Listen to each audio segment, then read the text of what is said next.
Coming at y'all Tuesday, March 31st. This is the Best Picks in DMV podcast. This episode's called the preview of the Final Four along with the National Championship preview. Right now, we're only going to do this on YouTube. So definitely make sure you check it out on YouTube. Like, subscribe to the new channel. Make sure you comment. Usually we have it on VMN Live, but tonight, unfortunately, we couldn't get that going. So definitely, if you're watching on YouTube, definitely like, subscribe, and check it out. I'm the host, Gabriel Priest. Go ahead and follow me on IG, Facebook, and TikTok. It's all the same name, Best Picks in DMV, so make sure you go ahead and do that. Also, I have an email, bestpicksindmv@yahoo.com. Feel free to message me on there or any social media platform with any handicapping advice or any questions you might have. With that said, let me go ahead and go to my co-host, TJ Virgil. What up, world? What up, world? What up, world? How's everybody doing tonight? Y'all know what it is. Another episode, Best Picks in the DMV podcast. Yeah, man, hopefully y'all relax. Y'all ready to tune in. Y'all ready to get these picks? We here. Yes, sir. Let's also go ahead and introduce not only my producer, but my other co-host, Tyrone Virgil. He's also the founder of VMN. He's also the creator of 420 Friendly Podcast and Audio Alchemy. Go ahead, Ty. What's going on, everybody? Welcome in. Glad to have y'all in here. Sorry we're not on VMN tonight. Got a late start tonight. Had a lot going on, but we here now. We gonna get it popping, and yeah, that's where we at with it. Yes, sir. I hope y'all been following all along this March because we've been having a hell of a time on here. And we also been having a hell of a time on my Instagram and TikTok. Right now, like I said before, that's where all the plays become official for all NCAA postseason tournaments, not including the conference tournaments. So that's the main NCAA tournament, the NIT, and also the College Basketball Crown, which finally starts tomorrow. I've been keeping on mentioning that. It takes forever for that to start, but yeah. They've been chilling with that. It's a quick 18 tournament, so it goes by pretty quick. Gets you right in time for the national championship and Final Four, basically. So it's still fun to follow. I'm not really that big on that bracket, but we'll see what happens. But overall, the record is 15-6. The goal is to always go over 56.5% on each segment that we cover. So 15-6 is definitely a good place to be sitting at. I think that's about a 71.5% mark, Ty. We've been rolling. You know what I mean? So for the agenda today, we're going to review me and TJ's bracket, who we have left in the Final Four in the national championship still. Then we're going to review how we did last week with the parlays that we handed out. And then after that, we're going to go ahead and preview the the two Final Four games that are to come, and then give out the money parlays at the end of the show. Okay. So definitely make sure you follow along. Maybe get your brackets back out. If you follow me, you're probably still rolling a little bit. TJ's bracket is busted. My bracket's busted. My bracket's busted. All right, I'm not ashamed to admit it. I just wish it didn't happen this way. Right, but it's all good. You can't be right all the time, unfortunately. TJ did have the national championship team last year picked correctly, but this year, unfortunately, he has 1 out of 4 Final Four teams left, and he only has in Duke. The Duke breakdown really caused him to break his whole bracket, so that really messed him up. And of course, something that should have brought us great joy in that Duke loss. Like, we should have been happy about that. But we were devastated for Why were we happy about a Duke loss? Man, fuck Duke. We're all about Maryland over here.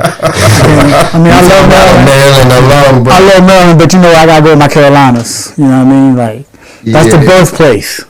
Just stick with the Tar Heels, Ty. You wasn't born at Duke, bro. Huh? He wasn't born at Duke. He was born. I was born in North Carolina, though. I know. He wasn't born in College Park neither. But I was born 5 minutes away from it. College Park is 5 minutes from me. From Silver Spring? Still not 5 minutes from Silver Spring either. I could get there in 5. Yeah. There are courses or classes that you can take in Montgomery County for the University of Maryland, like at the Shady Grove campuses. We are from Shady Grove Hospital. Yes. But nah, Todd's probably right about that. But yeah, that's why we'd be upset about. Well, actually, it still brought me great joy to watch Duke lose like that. After I got over not having all my 4 out of 4 final teams and TJ's bracket being. It's not great joy. Plus it cost me money. I'll sacrifice that for Duke getting eliminated in that fashion any day. I'm gonna be honest with y'all. That was crazy. But with my bracket, I have 3 out of 4 Final Four teams still left. That's what's I up. should have all 4, but Duke fucking sucks. I was even in the top 600,000 in the ESPN pools going in after that Duke game with only potential to gain points in every matchup, and there's 26.6 million pools that were filled. Oh, you talking about your bracket? Yeah, I was in the top 600,000. Oh, you talking about TJ's bracket? Nah, TJ was in the bottom 600,000. So now we on your bracket. Yeah. But Duke should have kept me moving, like I said. But unfortunately, the Blue Devils broke our heart. They really did. But at the end of the day, my national champion is still alive, which I have Michigan playing. I had them playing Duke in the final, but unfortunately that can't happen. But Michigan can still win it, and if they do, then me and this podcast did give out back-to-back national championship winners. If you followed our brackets, so that'll still bring good stuff to the show. Period. If we can get our national championship selection back-to-back years. But that's not the most important part, of course. It's about the money we make and the parlays that we hit on here, and you know that. But last week's plays that we handed out went quite well. So we had to give the $100 back to Ty. We were able to get you that. Okay? Okay, I like that. We did take we were going to tip you a little bit, but we decided to take the other $66 and then roll with it, and then you'll get a bigger tip because I'm feeling pretty comfortable with this. So that's what I'm going to say right there, and we shouldn't be up if it wasn't for that Santa Clara heartbreak that I still can't get over with that Kentucky game. But that was a little bit ago. We're well past that, and we're still rolling. So let me get to the action that we had last week to keep us rolling a little bit. The 4 team that I gave out, unfortunately, Michigan State did cost us. Iowa moneyline plus 132 covered. Illinois moneyline at plus 130 covered. Michigan at minus 10.5, minus 110 covered. But Michigan State got off to that terrible start and was down 25-6 right away. Yeah, it's crazy. They literally, I think, even grabbed the lead by 1 point in the second half. Almost rolled away with it to make it a perfect weekend, but unfortunately they folded, and somehow UConn kept it moving. But 3 out of 4 there. 20 would have brought back 368 profit wise. Unfortunately, that didn't hit. Then we gave out a 2-teamer with Michigan State money line at minus 110, which obviously lost, and Michigan minus 10.5 at minus 110 for 30 to give out to profit 79. Like I said, we were 1 out of 2 there. Unfortunately, Michigan State couldn't do it like they couldn't in the 4-teamer. But what did hit was the lock of the weekend. Iowa money line at plus 132 and Illinois money line at plus 130. 50 profited 216, so that brings us back 266 total, which is nice. So giving Ty the 100 back, we still got $166 to roll with this weekend, and I'm pretty sure that we're gonna roll with it all. And just so you know, all the plays that we gave out were 5-3 on the show right now, which puts us at 62.5%. And you know the goal is always to go over 56.5%, so that's looking good. There we go. And then if you took all our plays and put $100 on it by itself, your return of investment would be plus $264. So you would be plus 2.5 times your money, a little over that. And no matter what, if you played all our plays exactly, you would be up $66. So you would be rolling from every which way possible. So the show's been great. The bracket's been great. I wish TJ's would have went a little better. Maybe Duke would have advanced to the Final Four to make the Final Four. Selection's perfect for me, and Ty would have been happier tonight. They both out. UNC and Duke. And VCU. Yeah. Damn. But at least out of all the teams, VCU made noise. And at least, even though North Carolina lost, at least one of them advanced and they played each other. Yeah. So that's the only good news for Ty still standing right then and That's there. it. But yeah, that Duke was just crazy. I don't even want to talk about it no more. Insane. That's something to forget about quick. Insane. But let's go ahead and get to the first game that we're going to preview this weekend. Alright. That's going to be Illinois versus UConn. This game goes off Saturday, April 4th at 6:09 p.m. Eastern Time. It's between the number 2 seed UConn Huskies and the number 3 seed Illinois Fighting Illini. The game will take place in, like the other game, in the national championship game in Indianapolis, Indiana, at Lucas Oil Stadium, which is the home of the Colts.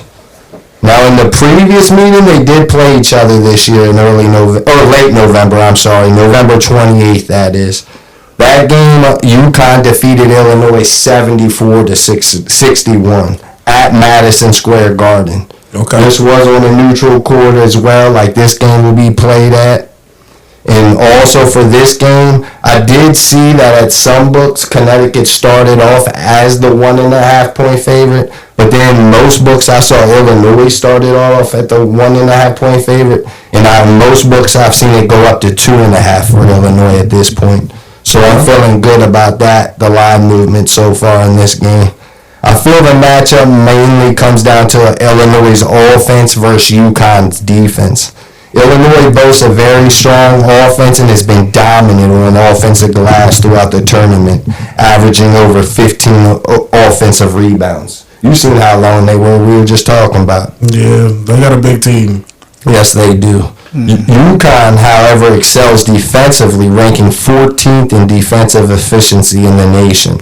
They average less than 3.5 points per game in giving up points. So their defense is slightly better there. They also average a half more block per game than Illinois does. Okay. And they also average about 3 more steals than Illinois does, which is a big difference in that. So I definitely feel UConn defense could work to their advantage if Illinois plays careless basketball. I also want to mention that the Huskies are pursuing their 3rd national title in 4 years, having survived tight games against Michigan State and Duke. So they do have a lot of experience. Which a lot of this teams team. in the NCAA don't have, considering Right. the age of the one and dones and Right. Exactly. You know what I'm saying? It's more rare to have experience like they do. Even though all their players haven't played, it's only Yeah, I believe, yeah. forget his name off the top of my head. The one white dude. It starts with an H. God, I can't believe I forget his name right now. But I'll look it up in a second for you. But this is his 4th year there. Okay. You Caravan? Yeah, exactly. Yep. Caravan. Alex Caravan, right? That's Alex his first Caravan. name? Exactly. Yeah. I think he's... Oh, no. That was the guy that hit the game That's winning Mullins. shot. That's from Bullish. Mullins, yeah. He's from freshman. Bullish. Yeah, Yeah, he a exactly. The- That was also nice to see a Marylander eliminate Duke. But, so, he with went all to that Bullish? said... I didn't know he with the Bullets. Yeah, he went to Bullish. Oh, shit. yeah, I didn't know that neither until this weekend. But one other thing I'd like to mention is Illinois does look to overcome the bad history they have against UConn. Like I mentioned earlier, they lost in the regular season. Not to mention 2 years ago in 2024 in the Sweet 16. Tell me why Connecticut went on a 30-0 run tie against Illinois. Are you serious? My bad. Yo, that Bell was busting. I put Ty on to that profile. Yeah, that great day. Yeah, that's my joint. It's like nice and cold like Gatorade. Get your boy right. Right. Promo. They need to shout me out. Look, Propel. Yeah. Look, promo. Look. Propel needs to get us going with something. Look, they need to give us a sponsorship. But can you believe that though? 30-0 run 2 years ago in the Sweet 16. 30-0 was crazy. 30. Yes, it is. Damn. So Illinois hasn't forgot about those 2 things. They never beat UConn. No, just in the past 2 games I was talking about. Yeah, no, they went on a 30-0 run. Oh. And then 2 years ago in the Sweet 16 when UConn won it all in 2024. That's 15 possessions. Yeah, so they have a bad taste in their mouth with UConn right now. So with all that said, though, give me Illinois here. I know UConn might have the experience in a good recent run, versus Illinois, but I feel this specific matchup favors Illinois big time. The first reason I feel is because I'm predicting they're going to have the better and more efficient offense along with control the boards on both ends, not only defensively but offensively, like I was mentioned. Illinois averages almost 7 more points per game than UConn does, and they also average 5 more rebounds per game than UConn does. So you would expect UConn to dominate on defense too, like I mentioned earlier, because of all them great stats that I led. Like they had 3 more steals per game and they're 14th in defensive efficiency. The problem is Illinois doesn't turn over the ball. They're actually top 5 in the nation in the least amount of turnovers per game. So that's Illinois I need them to really control and protect the ball in this game. And the biggest difference I feel why Illinois will be able to beat UConn this time, despite getting dominated by the Huskies just in November, is that Ivica. I'm sorry if I pronounced his name wrong. It is a weird name. It's the Serbian down low, or the Croatian. I'm sorry. And then there's Wagner and Stojakovic, and they all played awful and went a combined 5 for 15 from the field, which is not only a terrible percent, but the amount of attempts that game is what stands out to me. Last game versus Iowa, those 3 same players went 21 for 37. Not only is that a way better field goal percentage, which doesn't mean too much because UConn's defense is probably better than Iowa's, but what does matter is those 3 same players took 22 more shots combined than they did in that November matchup versus UConn. So this shows you how different of a team this Illinois team is from November. And I feel like the main difference I feel in this game will come from... I'm sorry, I called him Wagner earlier. I just noticed that. The main difference in this I feel is from the freshman guard, Keaton Wagler. He's nasty. I was telling you about him right before the podcast. Yeah. I told you he's going to be real nasty in the future. Expect him to play much different this game than he did because, like I mentioned, he went 1 for 3 in the field in November and only played 14 minutes. So I expect him to be basically the X factor here. And Stojakovic is going to be playing much better as well than in the previous matchup, as well as Vizovic. I don't know how to pronounce his name properly, but I feel like he's going to do a lot better too. And the main guard, the one that holds it down the most, Boswell, he's looking to have a huge bounce back game. I told you he got held to 2 points last week versus Iowa. Remember I told you that? Yeah. He's looking to bounce back big time because he actually is the only Illinois player back in November that put in work versus this UConn team. He dropped 25 points on 50% shooting. So I expect him to have success again versus this UConn team as well as those 3 other players. That's good. So because I feel the offense is more efficient, rebounding better, UConn's defense won't have their way, and Illinois has a much better team than they had in November. You're going to have to give me the Illini to cover the 1.5, and even if it goes up to 3.5. I think they'll win here without a problem. One last thing to mention is back in November on the same neutral floor, UConn was favored by 4.5 points that game. So this game, even though they're a higher seed than Illinois or a lower seed than Illinois is, somehow Illinois comes in here as the 2.5 point favorite as of today. So that definitely makes me feel more comfortable because it seems like the line's thinking the same thing I am. And one last thing I should mention is that since the game's in Indiana, I feel like that's Big Ten country. So Connecticut's going to have a tough time with all those Illinois fans in the audience for sure. So give us Illinois, not only plus the 2.5 there, but definitely to win that game outright. And I'm going to tell y'all right off bat, I definitely like that game as the lock. I'm a little scared of the next game, but as far as that game's concerned, I feel like Illinois is going to win that game comfortably. I'm not going to lie to y'all. So I like it. Definitely check them boys out Saturday night. Hopefully you're laying some money on them. Now, the next Final Four matchup we're going to get to is between number 1 seed Arizona and number 1 seed Michigan. This game also takes place Saturday, April 4th.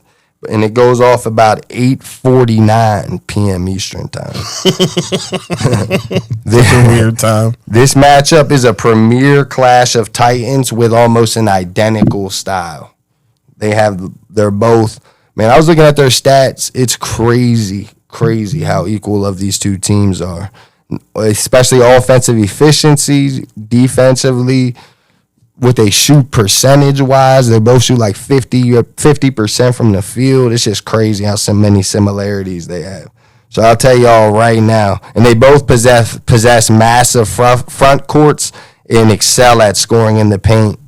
And like I mentioned, they play at a similar pace. So this matchup's going to be unbelievable. It's going to be one of the best games maybe ever in college basketball. I know that sounds crazy, but these two teams, this is a game to watch. It really is. The Wildcats enter on a 13-game winning streak. They're 10-0 in their last 10 and are elite at preventing scoring runs. They only have one kill shot allowed all season. Michigan's strength is they boast a highly efficient, high-scoring offense, which is averaging 87.7 points per game that can match Arizona's physicality as well. So, the key factor in this, I feel, is Michigan's going to have to avoid getting into foul trouble in the front line, and they're going to have to control the paint in a neutral environment. So that's what's going to win Michigan the game here, I feel, is that they're going to be able to control the paint a little bit more than Arizona will be able to. And I know many people have anticipated Arizona's defense or like that is better than Michigan's, but I don't buy it. I think they're both pretty much the same, and they're both just as physical as one another. So I feel why Big Blue will win in cover is because they'll be able to stay efficient, like I mentioned, on offense, control the paint, and will have a more of a home court atmosphere, kind of like Illinois does, playing in that stadium and in that city. So you're going to have to give me Michigan here, like I mentioned. It's going to be a sweat. You got to be prepared to sweat this game for sure. I think it's going to be a battle the whole time, and Michigan's going to pull it off close towards the end. It'll probably be somewhere between like a 4 to 8 point game, but I'm going to rock with it. And I'm feeling a little bit nervous compared to the Illinois game, but I got to rock with Michigan here. And especially it being played in Indianapolis. It just has a Big Ten championship matchup feel. I was thinking that in my head. So the whole time you going with the Big Ten championship. Yeah, I am. Okay. And somebody also was mentioning how much I love the Big Ten. I watched the show last week, and they were right. That's what I had predicted this year was mainly the Big Ten was going to be very successful this tournament. And they seemed a little above every other conference besides Arizona, who really has seemed dominant and scary all year. But besides them, even Purdue was scary. I thought they were national championship material. That Big Ten was serious this year. So the future play that we have, I like it. Like I said, we did have to get the loan from Ty, but the good news is that we were able to give him back his buck, and now we're going into this week not only risking another buck, but also the $66 we made in profit so far this show through the Elite Eight. Like I mentioned earlier, we're 5-3 overall, which is a 62.5% clip. And everybody knows who watches on previous podcasts or follows me on social media the goal is to go above 56.5%, so we're rolling there. And like I mentioned earlier, if you put all $100 on all 8 separate plays by them bet selves, you would still be up with your ROI at plus $264 to the good, basically a little over 2.5 times your money. And as well, if you put in all our parlays like we handed out in particular, you would be up $66 profit-wise. So hopefully this week, this is when it really kicks in and we cash out good on them. Like I keep mentioning too, if it wasn't for Santa Clara, I feel like we'd already be up about 4 to 5 times our money, maybe even more at this point. But that's the last time we're going to talk about the Broncos for right now. But the final parlay we're handing out for March Madness 2026 is a 2-teamer. And that's the only thing that we're handing out this week. It's going to be Illinois minus 1.5 at minus 125 Michigan minus 1.5 at minus 110. 166 brings back $404 total profit. So if it hits, you will be up close to 5 times your money. If you put up what we did on every parlay for the 3 March Madness episodes for this year, just know that. So that ain't bad. If you could follow the show the whole time and still be up about 5 times your money, you definitely shouldn't complain. And I also told you to put some little change on Illinois to win the national championship in the beginning of the tournament. It went off from somewhere to like 20 to 22 to 1. I can't remember what I mentioned on the first episode, but I do know I personally got them at 20 to 1 in the book. So I'm happy with that. And now they're down to plus 450. So Jeez. that's nice right there. And my Michigan national championship is still at plus 165. So if those two Final Four games win, then we're definitely going to have I would say we had a very successful March Madness 2026 segment, 1,000%. For sure. And even though we got down a little bit, we were able to climb out all because of them damn Santa Clara Broncos. Crazy. My man's love them Santa Clara But Broncos. before we go, we're going to mention a little bit about not only Ty's guarantee, but TJ's guarantee. Because Ty, I already know 1,000% that he still thinks that the UConn women Huskies are going to bring it all home. TJ. Oh, go ahead. There's a chance that UConn, both, you know what I mean, men and women. Men both and of them. women's bring it home, right? You know what I mean? So. I know, that's crazy. And so you still feel UConn's doing it, huh? The women, yeah. If anybody can beat them, it would be South Carolina. But okay, and that's this Friday. Yeah, that's Friday's game. It's Connecticut versus South Carolina. I see that line's at 6.5. South Carolina's only plus 210 in that undefeated streak. Send UConn home. So I don't think that's a crazy line at all. Ty might be right. Them Gamecocks might send them Huskies home again. I kind of agree. And that's what I was about to say too. Cause Ty, you heard before we went live that TJ was talking about that he thought South Carolina was going to win the title, even though last week on the show he was talking about UConn. So I know. I watched some of their games. I actually watched both of their games over the weekend, and I liked what I saw from South Carolina. Oh, you did some studying. A little bit. Yeah, I watched them last night. Okay. Yeah. What is wild is last week when we were talking about it, Connecticut was minus 250 to win the championship. Now they're only minus 160.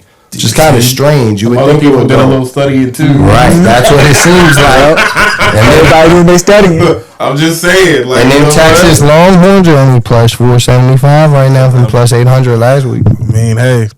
But I mean, hey, any given Sunday, honestly, at this point, any of the teams can win. You know what I'm saying? But from what I've seen in South Carolina the past 2 games, You think they're gonna beat them? they just have this like toughness that I don't see out of UConn. So what's your official? Don Staley, yo. What's your official pick in that game? I think they're rolling with the Gamecocks. But UConn still taking it home, though.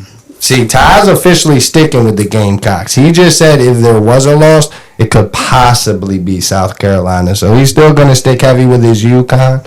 TJ's, though, flipping. Do you think after South Carolina wins that they're going to win it all, or you think there's going to be a letdown They after beat the big UConn, they're upset? going to win it all. I mean, they should. They should. Because right now they still plus 600. That's a lot of value right there. A lot of value. Oh, I got a pick for the NBA now, too. Just Oh, shit. Ty got an official pick. Well, just so you know, I'm still rocking with Texas at plus 475. But Okay, like I said okay. last week, Ty and TJ are probably the more they've watched this season in particular too a lot more than I have, so they would know a little more than me on the women's college basketball aspect. But as Ty was mentioning, he finally got his NBA champion because we have been looking for it since last football season, and he finally got one. It only took them the whole NBA season. Who is it, And Ty? I can't ride with who I Let me want to get to ride him. with because the Wizards suck. Yeah. Next year. So you finally been doing studying, thinking about getting past that Wizards thing. That's good. So who's your pick? Charlotte. Huh? Charlotte? That's my dad's pick. What's crazy was I think they were down to like 30 to 1. I see him at 100 to 1 right now. I'm going with the Dirty D. Detroit. Detroit nasty, boy. Them boys is young, but they nasty.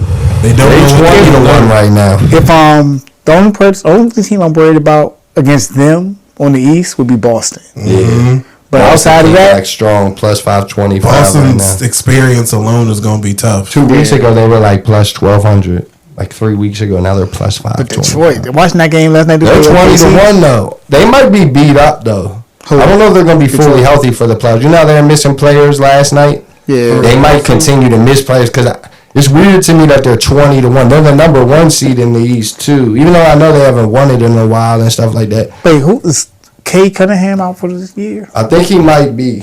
Is he really? I don't know 1,000%. And if he's not out for that long, then he probably is like Who made that questionable to They return. played last night. I don't remember seeing He him. didn't play. No. I think they only had one starter that played last night. No, still Amir, the Thompson. That was it. Last night. He's the only one. That's what I just said. They only had one damn. starter play. And they still gave OKC some work. But OKC was missing J-Dub and Hardenstein. They only missed 2 people.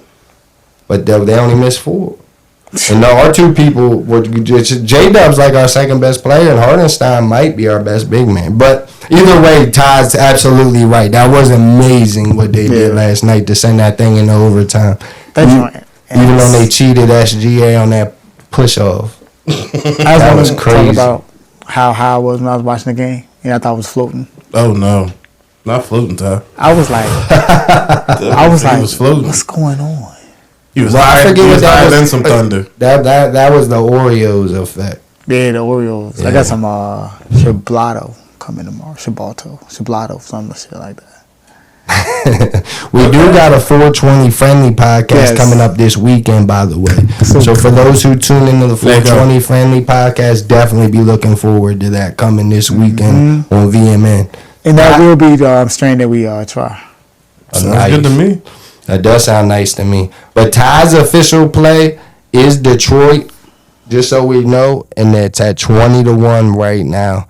TJ's official play was San Antonio Spurs at 50-1 in the beginning of the season. They're down to 5.5-1 right now, which is wild. That's a good pick, TJ. I know you're looking forward to the NBA preview because of that. And I'm sure he's going to stick with them. I know I'm going to stick with OKC. That was my selection. With it. I don't see anything changing me from that. I don't. If something changed now, there's something weird going on. Unless you just think the Thunder are just too damn good. Then I completely understand. But nah, that was a. You could either cash out on that play and hell put. of a good Western Conference if the two of them. In the end, I swear I'm not that worried. I'm more looking forward to Minnesota upsetting San Antonio in some form of fashion. Hopefully their seeds match up to where they play each other before OKC does. It's possible. Because I'm thinking that might. You gotta remember San Antonio. Even though I'm not hip to their whole playoff experience to the roster, can't have that much. You know what I mean? The playoffs is a whole different animal. I just don't know how much success they're gonna have their first time. And I know it takes a few times, but they have a really Victor is a good different team. dude. And yeah, when you got a Bama 7'6" that can handle the ball and play like a guard, it's tough to stop that. Tough.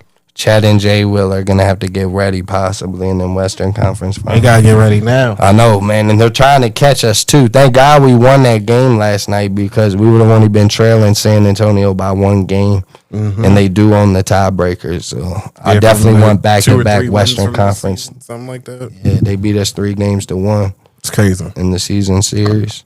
It was 3-0 at one point. We won the last one, I believe. I know they won the first 200%, but I think they got the first 3. And they ended like a streak that we were on that was crazy. Yeah. Well, not really a streak, but just a crazy like good one. It probably was a streak. It was a streak. It was like they had beaten opponents by more than 15 points in like 20 straight games. Something stupid like that. The point per game differential was at a historic pace at that point, even though it was early in the season. Still. And then they had to play San Antonio, and they said, "Yeah, they did end up big win. we don't care about your streak." That's what they told her. They said they don't care nothing about your streak. Yeah, they ended a 16-game win streak is what they ended. Yeah, we was on a 16-game win streak. Which is dope. And we was 24-1. Hey, the Thunder started 24-1, yo. And I don't even think J-Dub played the majority of those games. He didn't. Or Chet. I can't remember. I think One of them Chet was did out. play I'm sorry. in. It was definitely Chet. Chet missed all J-Dub was those the one games. that was out first, right? J-Dub missed earlier than Chet did, but yeah, my bad. It was J-Dub that missed earlier part of the season, but not as many games as I thought early on. That's what it was. Yeah, but I'm either pretty way, sure he missed the first 2 games against San Antonio. no. What's weird is I thought he did too, but he Who's was the first actually one? back. He was actually second back for both of them, and if I'm not mistaken, yeah, I thought that too for some reason. But San Antonio got us at like fully healthy pace. I mean, a fully healthy roster, basically. At least 3 out of those 4 games. So I will give them that. But we got that chip on our shoulder. We lost to them one time in a back-to-back as well. We played them. I don't like the back-to-backs. That's tough for anybody. Once at home and away, though. We played the first away and then the one at home. And A they got us. back-to-back and you travel? But man, we're gonna have a hell of an NBA playoffs though. But it wasn't back-to-back nights. It was 2 days apart. They did have all day off. okay, got but it, it was got it. back-to-back games for both of them. I But don't like that either. either way, it does about it. appear that San Antonio might have their number. But it's going to be a hell of a battle if that does end up happening. But like I said, I have a hard time believing San Antonio might even make the Western Conference Finals their first time going around. I know people keep looking like TJ is and don't No, understand in my head, for some reason, I thought you said making the Western Conference playoffs. So I was like, how would they not? But then, Oh, yeah, Western Conference Finals. That's What you different. think about San Antonio, Ty? Do you think they're going to make it? They got a good chance. They got a real good chance. Like when beyond, like y'all say, he's a different kind of animal. He's a different beast. So 7 feet tall and can dribble. 7'5" and a Like, He's 7'5". 7'5" and a half. Can hit a 3. Can defend. can dunk Can without dunk. jumping. Right. Like he just boom. He don't even got to jump. He ain't got to jump. But he might get on his tippy toe. That Maybe. is wild. How do you This dude Kenny George back in the day that played on UNC Asheville, he really could do that. I don't know if Wemby can really do that, but somebody could really do that. I seen him do that. It's funny you say that, Joe. Look him up. The dude from UNC Asheville. Kenny George, I think Definitely was his check that name out. or something like that. Yeah, he was like 7'6". He was the tallest dude I ever seen in college play that. But usually they're big and crazy looking. Like that's the thing with Wemby. He just looks like almost like a Kevin Durant, Skinny. just like 5 inches taller, which is nuts. Kevin Durant's already tall as hell. The only chance we got is Chet getting his arms up. Yeah. He will though. And then Jay Will's gonna give his little skinny ass the body. I already feel it. I can't wait to check those playoff lines out though. But we're gonna come at least for 3 more segments before football season this year for the best picks in DMV. We're gonna come like we keep talking about for the NBA playoff preview. course. That's not going to be for the NBA playing games. We're going to do it maybe while they're even in progress towards the end of them. But we're going to definitely have it before the first round goes off. So definitely look forward to that. We're going to have 2 of those. The second one for that's going to be right before the semifinals start. Hopefully, like TJ was mentioning, sometimes one round starts before the other. But hopefully they start around the same time and we can have a smooth podcast for that. And then after that, Hopefully. or even during, maybe in the middle of that, we're going to have a Kentucky Derby segment again. That's going to be with the co-host, again, TJ, Ty, and then we're going to have my father, Michael Parise, on. He gave out the winner last year's Kentucky Derby. Hopefully he can do the same thing. He was 5-1, I believe, last year. Which is fire. Yeah, it was. Gotta nice. love that. So hopefully... Yeah. This guy Ty's here, gonna look bruh. forward to that one. And then we're gonna come up in the summer in around June to give you the World Cup preview. We're gonna come on right before it starts and then right before before elimination stages start. Okay. So we'll have 2 of those as well. So we're gonna look forward to those 5. We'll also have we'll make sure that all our NBA championship winners stay the same. Like I said, mine's OKC. Usually so far we've been getting them about plus 130, 140 the whole year, which ain't crazy value, but it's almost guaranteed money in my opinion.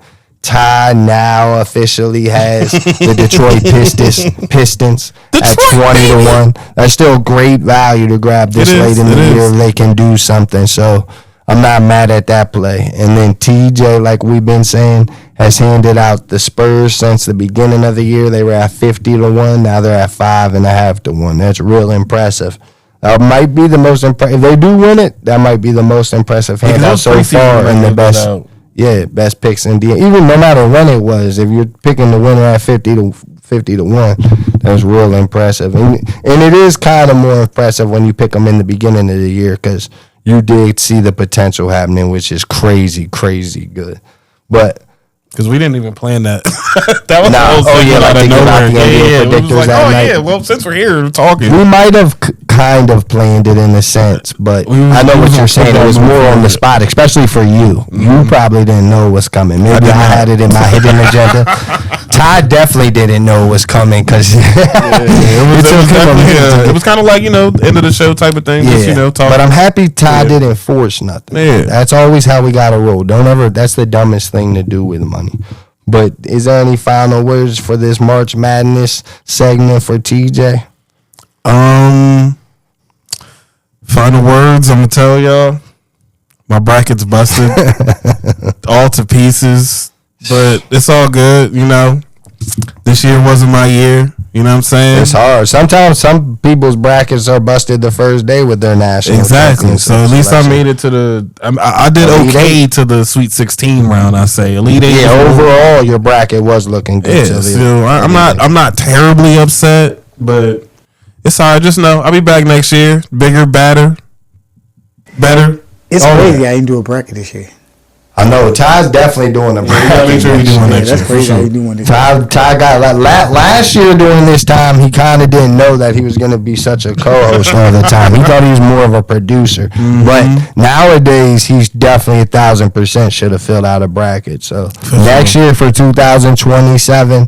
There will be a tie bracket. Absolutely. Not only that, hopefully we'll have the New Mexico Lobos, like I mentioned in last week's podcast, to go far. If you haven't heard that, definitely go back and listen to that because it might bring you a lot of money next year. Moolah. Is there anything you would like to say, Ty? Nah, man. I mean, thank y'all for joining, for watching. Everybody's gonna watch on YouTube. Stay tuned. I got more concerts coming up. Got one on the 11th. Yep. That's going to be down in Public Bar down in D.C. Okay. You in the DMV area, you in D.C., you know what I mean? Come on by, see some live performances. Or if not, then watch on VMS stream. How you want to do it. Then the 3-on-3 tournament on 25th, so up in Delaware. And for the rest of March Madness, I just want to help. Hopefully, we just keep seeing having some good games. You know what I mean? Like it's been a good March Madness. I'm happy Ty mentioned that because I should mention that is that it has been an amazing tournament. Yeah, this has been one of the best March Madnesses in a long time. It's been unpredictable. Like very much. It's been predictable but unpredictable at the same time. That's what's kind of wild because you would think that's what it feels like. It's more so that because that's how great the tournament's really been. It's just been so exciting and intriguing. Literal definition of madness. The NIL might be responsible for this, and it should keep on getting better and better because more money on the line, it's always going to get better, and it's definitely benefiting for that. And I'm not mad at that at all. This is the Final Four.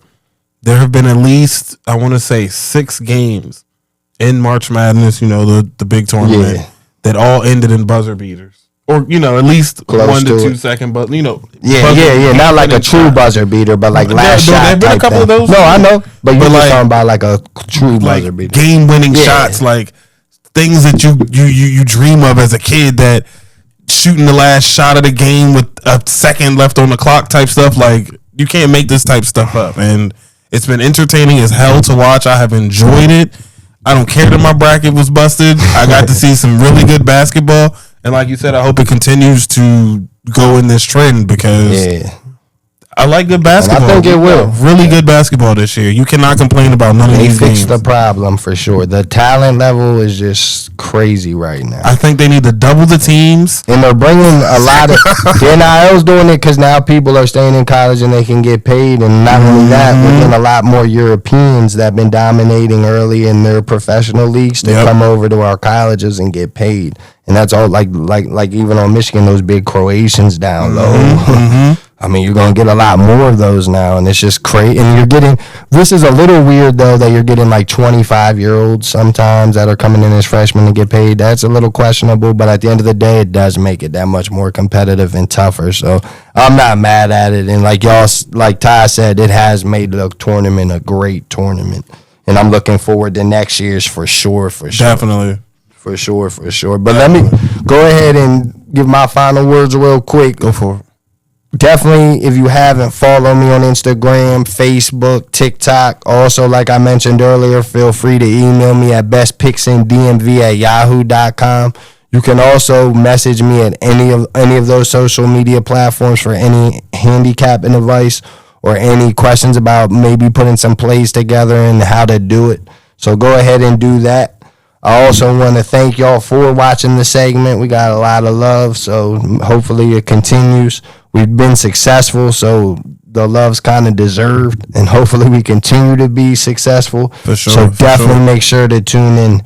And like I said, we got 5 more episodes planned until next year's football season, so hopefully you tune into all of that. So go ahead, TJ. You can go ahead and take us out. All right, y'all know what it is, man. Another episode, Best Picks in the DMV podcast. His name is Gabe. Ty on the 1s and 2s. Shout out VMN, Virtual Media Network. My name's TJ, and we out, y'all. Peace.